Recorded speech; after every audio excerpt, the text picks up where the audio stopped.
Apples and trees.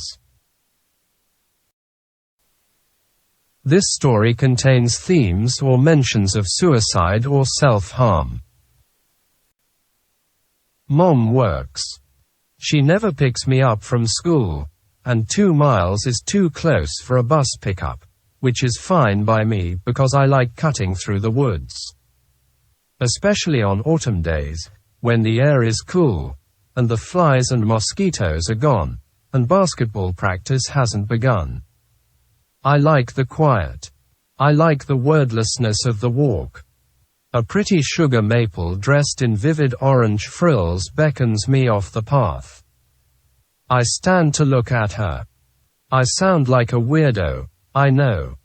A 16-year-old boy calling a sugar maple pretty. It was Dad that taught me to appreciate trees before he hung himself from one.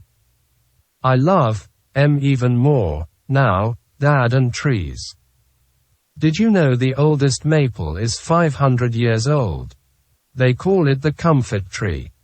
Dad said all trees are comfort trees. I search the sugar maple for a perfect orange leaf. I think I'll press the leaf between 2 sheets of waxed paper like I did when I was a kid, but I can't find a perfect orange leaf. It doesn't matter. We don't even have waxed paper at home. We don't save things at home. I follow a line of golden, round-leaved aspens to the creek, a grove of clone trees grown from the root system of the male. Aspis means shield in Greek, Dad said. Aspens are protectors and inspire courage. Brave aspens. Magic aspens.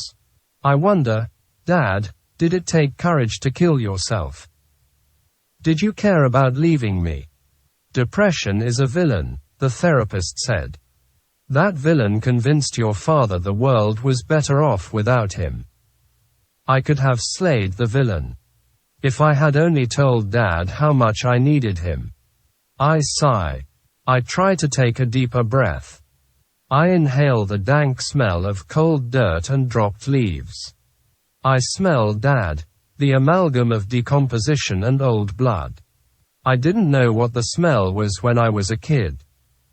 I didn't know what a medical examiner did. The smell was a thick smell and sweet. I knew, only, that the smell was my dad. I've got a friend, Jimmy, who likes the smell of skunks. My backpack is light, no books, not much homework. With it being the end of the semester and the week before Thanksgiving, teachers don't add to their piles of ungraded papers. I drop my bag at a willow. I strip a branch of its leaves. I sit on a rock. I pretend to fish. Knock. Knock. I say. Who's there? Fish on a hook out of water. Dad. Is that you? I reach to unhook him, but he slips through my fingers.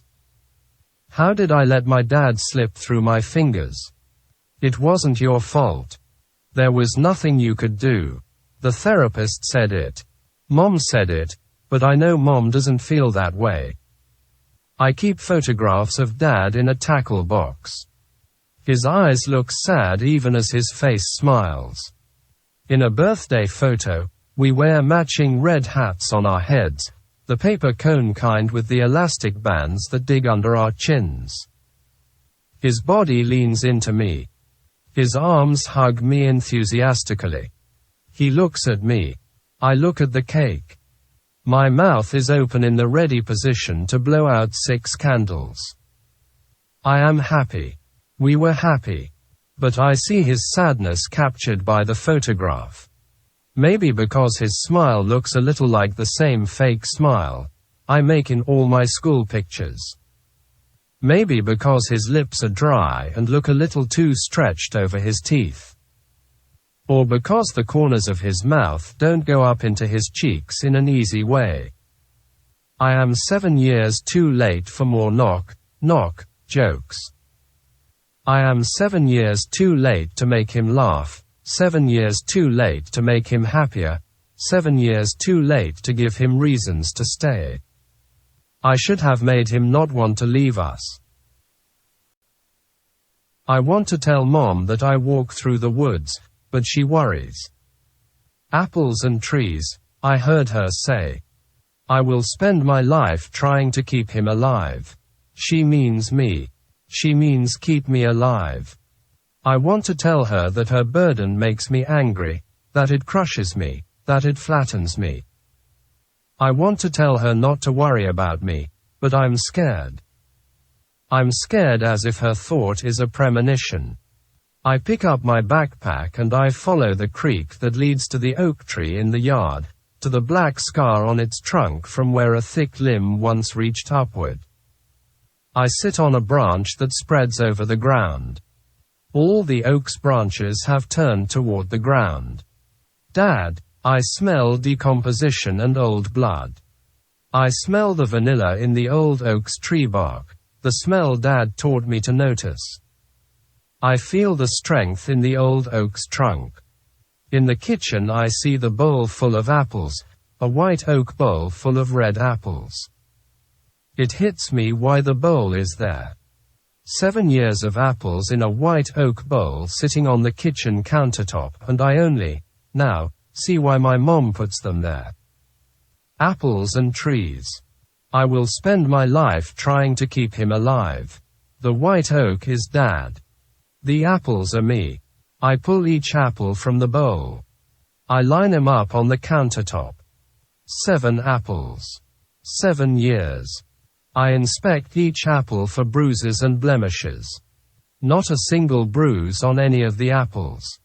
It's a sign, my sign. I am an apple from only the best parts of the tree. I feel taller. I am sure. I've slayed the villain that was hiding inside me. Mom, I say, when she walks into the kitchen. You don't have to worry about me.